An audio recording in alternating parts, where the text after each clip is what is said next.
E aí, galerinha do terceiro ano, seja bem-vindo à nossa terceira videoaula do módulo 4. Olha aí que maravilha! A gente vai, ou seja, a partir desse momento, estudar o Império Romano, encerrando aí o famoso módulo 4. Então, preparados? Caneta, caderno na mão? Vamos lá, galera, que soe o gongo do início da aula. Olha só. A gente então vai para aqui a terceira e última parte, tá certo? Desse nosso curso em EAD do módulo 4 da civilização romana. E a gente vai falar de Império Romano. Certamente você deve ter visto que na última videoaula da gente, nós comentamos que o segundo triunvirato acabou aí se desfazendo e o Caio Otávio se tornou o único governante. O que ele fez? Ele acabou com a República e deu início ao Império. E ele acabou ficando conhecido como Otávio Augustus, né? O primeiro imperador do período imperial romano. Bem, o que é que a gente tem que saber, pessoal, sobre o período imperial? Bom, primeira coisa, vamos dividir esse período em duas grandes partes. Eu tenho aí o famoso, Alto Império e o Baixo Império, tá bom? É importante ressaltar isso porque o Alto Império, ele é justamente a parte que vai do século I até o século III, ou seja, é o momento em que o Império ele inicia e vai até o auge, e o Baixo Império é desse auge à decadência. Então, do século III até o século V. Então, nós estamos falando aí de uma história imperial de 5 séculos, tá bom? E a gente vai aqui ver as principais características de todo esse período. A primeira coisa que eu quero deixar claro é que o imperador, ele é essa figura que concentra em suas mãos todos os poderes. Uma coisa que o Otávio Augusto fez de mesmo com uma concentração de poderes em suas mãos, ele permitia a existência do Senado Romano. O Senado Romano era uma instituição que foi extremamente poderosa na República, mas que no Império Romano, pessoal, foi totalmente enfraquecido. O Senado Romano, praticamente no Império, era uma instituição meramente decorativa. Os senadores não podiam fazer muita coisa, porque o imperador não permitia, tá certo? Então, a gente vai aqui falar sobre os principais acontecimentos do Alto Império e depois a gente fala sobre os principais acontecimentos do Baixo Império. Sobre o Alto Império, gente, eu vou destacar apenas o governo do Otávio Augustus, tá certo? Ele que foi o primeiro imperador desse período e foi o imperador que eu diria assim, o mais importante, não querendo menosprezar os demais, cada um tem sua importância histórica. Mas o Otávio Augusto, ele exerceu um governo de mais de 40 anos. E ele foi um excelente administrador. Ele simplesmente criou um mecanismo de administração do império que foi muito importante. Ele consolidou, gente, a força do Império Romano. Olha, a sua administração foi tão boa que mesmo após a sua morte, o Império Romano ficou com uma solidez administrativa que durou praticamente aí mais de um século. E olha que depois da morte de Otávio Augustus, vieram alguns imperadores totalmente desequilibrados. E o império não acabou naquele momento, por quê? Porque a solidez administrativa deixada pelo Otávio Augusto foi importante, foi eficaz para isso, tá certo? Bem, o Alto Império, ele é o período realmente do auge imperial, tá certo? Então, expansionismo, aumento do número de escravos, a gente vai perceber que é o período em que o Império Romano ele chega na sua dimensão máxima. Eu não sei se vocês conseguem visualizar, mas está aparecendo um mapa, deve estar aparecendo aqui do meu lado um mapa, e olha só, esse mapa, pessoal, ele de certa forma, ele é importante para que a gente possa perceber aqui a dimensão, que o Império Romano chegou. Olha só, olha a dimensão, ó. Praticamente tudo que você está vendo aqui de verde era o Império Romano, pessoal. Então começava lá na Península Ibérica, tá certo? Na Europa Ocidental e vinha até praticamente aqui os limites, com a Índia. Então, olha só a dimensão desse império. Foi um dos maiores impérios da história da humanidade. Não tenham dúvidas disso, tá certo? Bem, essa expansão toda, ela foi responsável por uma grande acumulação de riquezas, né? Então, Roma se tornou aí uma cidade extremamente poderosa. O Império Romano, ele foi extremamente poderoso. Durante o governo de Otávio Augusto, nós vamos ter duas coisas que foram cruciais, pessoal. Então chama a atenção de vocês. Primeiro eu quero falar da famosa política do pão e circo, tá certo? Que foi aí uma estratégia criada pelo Otávio Augusto para diminuir a tensão social entre patrícios e plebeus. Não sei se vocês lembram, mas quando nós falamos sobre República Romana, eu disse que uma das principais características era a tensão social. Claro que quando o período imperial começou, essa tensão ela existia. E aí qual foi a estratégia usada pelo Otávio Augusto? Criar a política do pão e circo. Isso, de certa forma, acabou alienando a massa plebeia que ficava tão envolvida nos espetáculos que eram promovidos pelo Império que acabavam deixando de lutar, né, por direitos. E, de certa forma, nessa alienação, minha gente, o que acontece? Praticamente essa tensão diminui. Então, a política do pão e circo foi uma estratégia que acabou dando muito certo. Tanto é que muitos políticos, até mesmo na contemporaneidade, utilizam dessa estratégia. É o famoso pão e circo, tá certo? Um detalhe, né, curioso, viu, gente, aqui, é que a sociedade romana, no período imperial, praticamente, né, ela chega num número extraordinário. Eu estou falando aqui de uma população de 60 milhões de pessoas no começo do período imperial. E desses 60 milhões de pessoas, olha só, 5,5 milhões são de cidadãos. Então você percebe aqui uma grande desigualdade social e, é claro, uma sociedade bem dividida, a hierarquia baseada na renda, tá certo? Então são características dessa sociedade no período imperial. Outra coisa que foi criada também aqui pelo Otávio Augusto é o que nós chamamos de Pax Romana, pessoal. Olha só. Helder, o que foi a Pax Romana? A Pax Romana, pessoal, na verdade foi um período de estabilidade que o Império Romano conquistou. E ele conquistou essa paz como, Helder? Com guerra.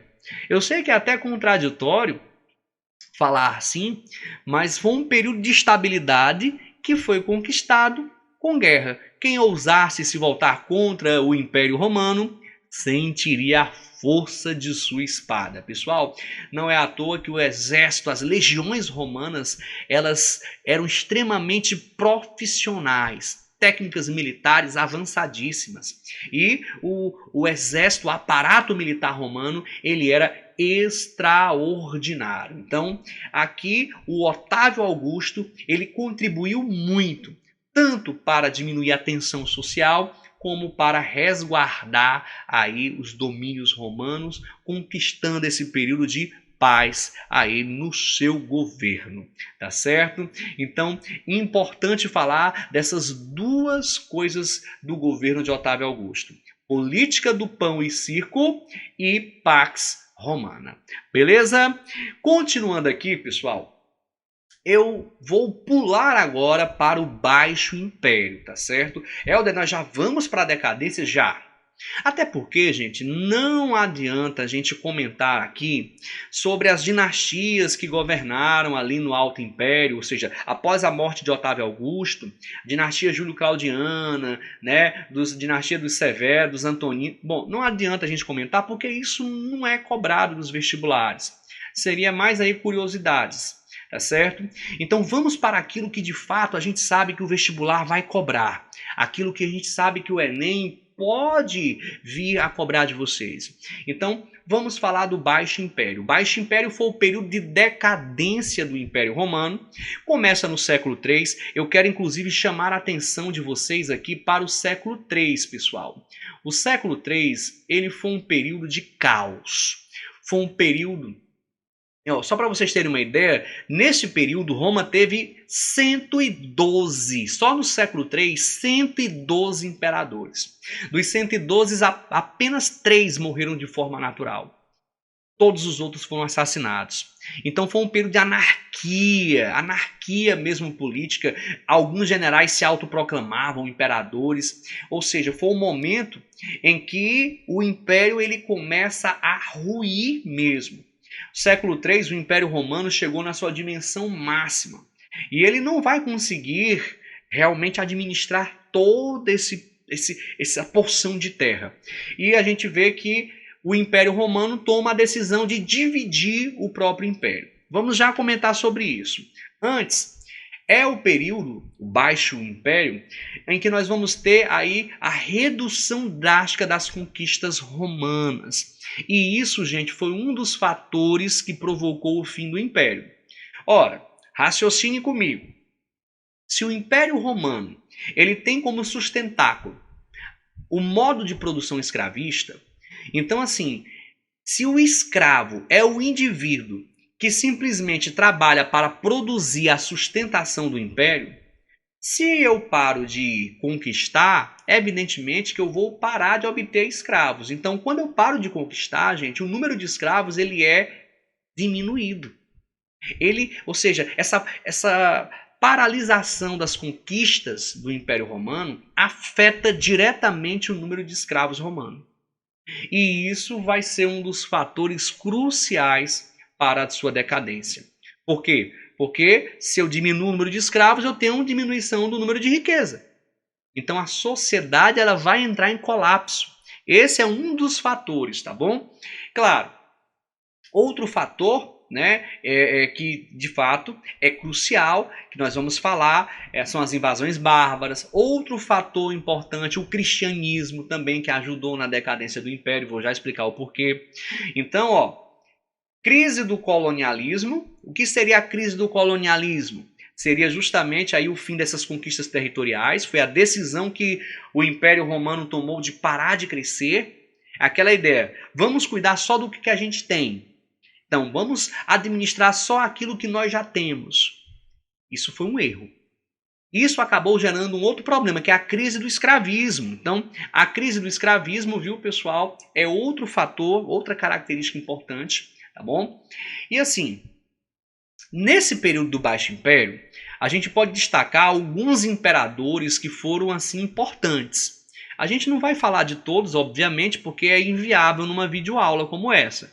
Lembrem-se, as nossas videoaulas elas têm que ter uma grande objetividade, tá certo? Então eu estou tocando naqueles pontos mais importantes, mais cruciais.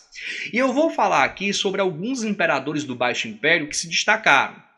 Vamos começar então com o imperador Diocleciano. Diocleciano, ele vai deixar uma contribuição aqui bacana. Uma delas era a lei do máximo, que era justamente para tentar inibir a crise dos preços que acabou sendo gerada aí no Império Romano, nesse momento de crise.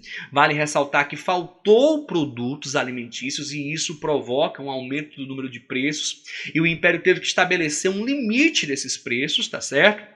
E é claro, uma outra contribuição foi a tetrarquia, ou seja, no lugar de uma única pessoa governando, 4, né?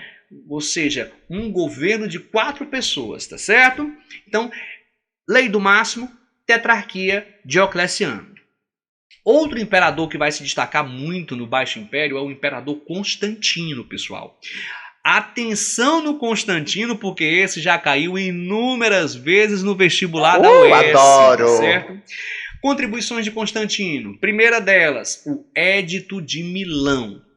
Helder, o que foi o Édito de Milão? Gente, foi um decreto que deu liberdade de culto aos cristãos.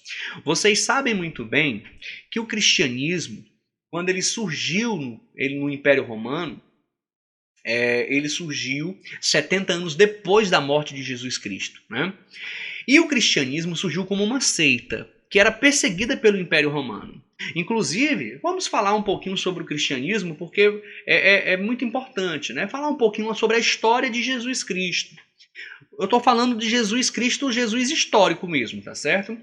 Jesus, quando nasceu, ele nasceu na época do governo de Otávio Augusto, e quando ele foi assassinado no governo de Tibério, que foi o sucessor do imperador Otávio Augusto. Bom, Jesus, ele era judeu. E ele começou a pregar ideias que divergiam do judaísmo. Não é à toa que alguns rabinos mais ortodoxos, eles acabaram realmente ficando com muita raiva de Jesus Cristo. Eles viam em Jesus uma espécie de traidor do judaísmo.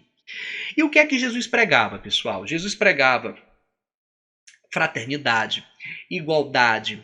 Jesus pregava a ideia de um Deus que era universal. Inclusive, essa é uma das principais características do cristianismo. É o universalismo de Deus. Ou seja, o Deus cristão, ele não é Deus apenas de quem é cristão. Para os cristãos, o Deus cristão, ele é Deus de todo mundo. Diferente de outras religiões, onde os deuses dessas outras religiões são deuses apenas de quem as pratica. Então, Jesus inaugura aqui, né, um universalismo de Deus que é algo assim realmente sensacional, tá certo? E outra coisa, Jesus, ele condenava a escravidão no Império Romano. Inclusive, esse é um dos fatores suficientes para que o Império Romano quisesse a sua eliminação. Ora, Jesus ele simplesmente criticava a base de sustentação da sociedade romana, o pilar central do Império Romano. Jesus criticava o escravismo. Ele era contrário ao escravismo. Então é importante ressaltar isso. Gente, olha, Jesus Cristo, do ponto de vista histórico, ele foi um grande revolucionário. Por que você acha que o Império Romano eliminou ele? Porque ele bateu de frente com o Império Romano.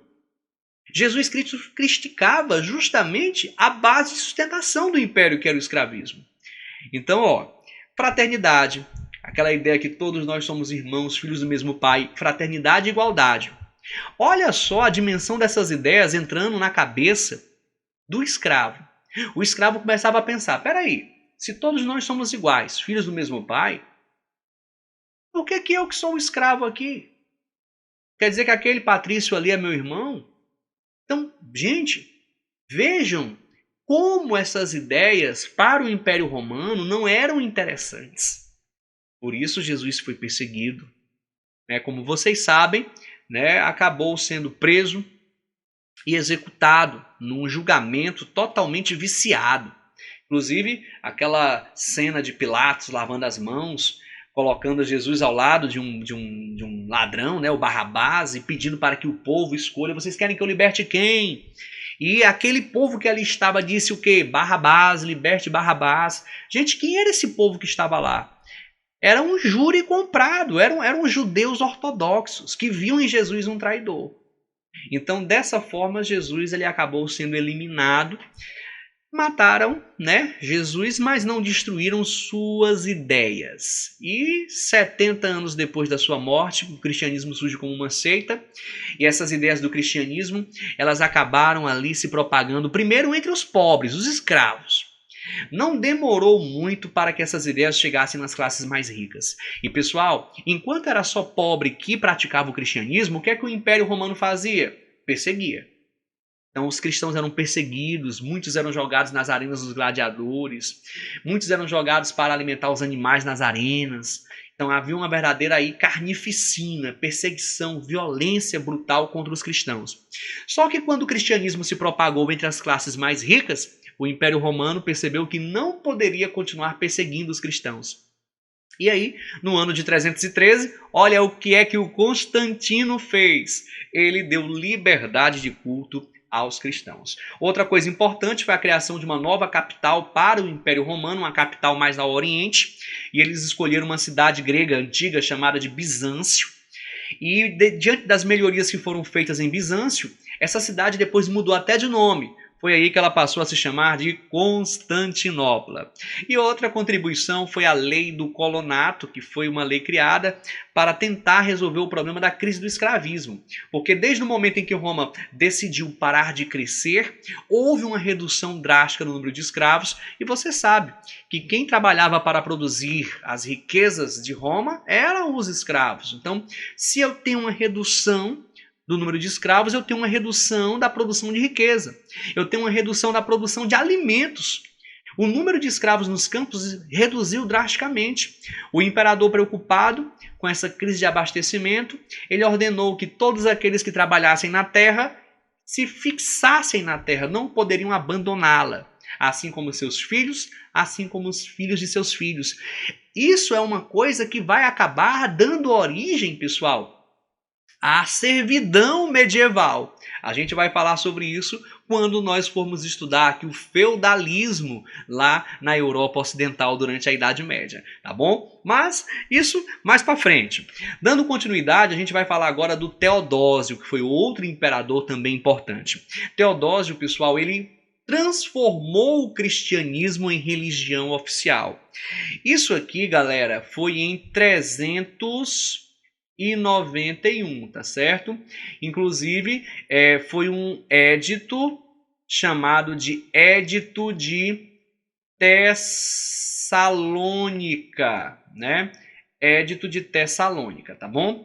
Então, transformou o cristianismo em religião oficial. Outra coisa que o Teodósio fez foi dividir o Império Romano, gente. Olha, o Império Romano foi dividido em duas grandes partes. Império Romano do Ocidente e Império Romano do Oriente. O do Ocidente com capital em Roma e o do Oriente com capital em Constantinopla. Então, esses três imperadores, dando destaque aqui bem especial mesmo para o Constantino e o Teodósio, eles foram os que mais se destacaram no Baixo Império.